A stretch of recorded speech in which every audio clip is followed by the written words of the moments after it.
7 मई को बहावलपुर के अंदर मौलाना मसूद अजहर की फैमिली के लोग बहनें और बेटे और बच्चे रेजा रेजा हो गए, टुकड़ों में तकसीम हो गए, कीमा बन गए। जैश ए मोहम्मद के एक कमांडर ने खुले मंच से ये माना है कि बहावलपुर में हुए भारत के अटैक में मसूद अजहर का परिवार रेजा रेजा यानी कि टुकड़ों टुकड़ों में बट गया था।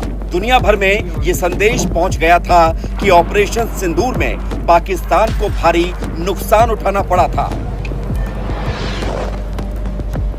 लेकिन कांग्रेस है कि अपनी पुरानी हरकतों से बाज नहीं आ रही है। हर बार की तरह ऑपरेशन सिंदूर के सबूत मांगने में लगी हुई है।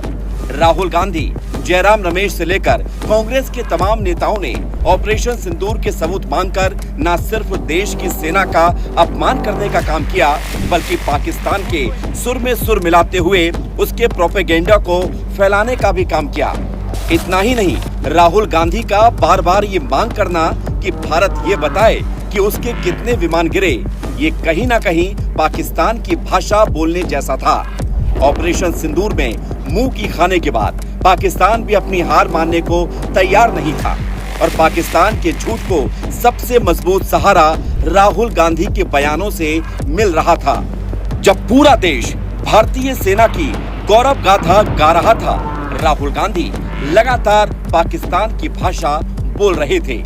इतना ही नहीं, जब ऑपरेशन सिंदूर पर सर्वदलीय डेलीगेशन कई देशों में पाकिस्तान की पोल खोल रहा है, तो भी कांग्रेस के पेट में दर्द हो रहा है। झूठ फैलाने की अपनी आदत से मजबूर कांग्रेस के प्रवक्ता कह रहे हैं कि किसी भी देश ने भारत का समर्थन नहीं किया है। कांग्रेस तक शायद भारत को मिल रहे अपार समर्थन की खबरें नहीं पहुंच रही हैं। कांग्रेस ने अपने प्रोपेगेंडा को फैलाने के लिए फेक न्यूज का भी सहारा लिया था। कांग्रेस का सेना के शौर्य पर सवाल उठाना सेना का मनोबल गिराने की कोशिश ही था।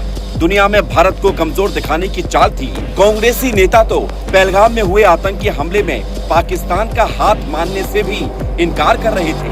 कांग्रेस को याद रखना होगा कि देश नहीं भुला पाएगा कांग्रेस के इस पाप को। देश नहीं भुला पाएगा कांग्रेस की इस देश विरोधी हरकत को।